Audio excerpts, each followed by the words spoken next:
Almost 3 miles off southern England's coast lies Europe's largest offshore mussel farm, Offshore Shellfish, built by the Homeyard family.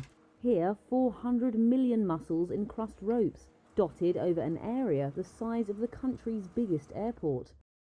The family believed this site would be free of the millions of gallons of sewage pumped into UK waters each year by privatised water companies. But even this far offshore, harmful bacteria such as E.coli can still pollute the water, damaging the prospects of a business like theirs, producing sustainable food.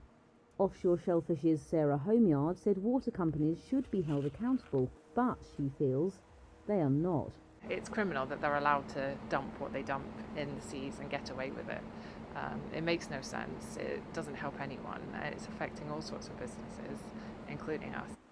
The pumping of sewage into British waters has become a major scandal.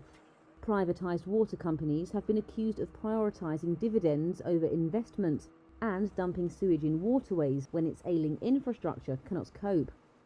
Along England's southeast coast, Whitstable Oyster Company's James Green said they've decreased production this year as they're directly impacted by water companies' actions. Lots of them are burdened down with massive debt that stems from previous management or previous people who own the company. So I don't know where that money is going to come from to improve the infrastructure to the degree where it needs to be to make sure that our coastline is of a good enough quality to grow, well, not just to grow oysters, but to enjoy, to go wild swimming, kayaking, swimming, all of the things that people enjoy when they come to the coast. He added that no compensation has been paid to his business. While Britain's shellfish industry is small, the problems faced by these businesses underline how failings in the country's most basic services can impact the broader economy. Reuters found that polluted water also scared away tourists and delayed construction projects.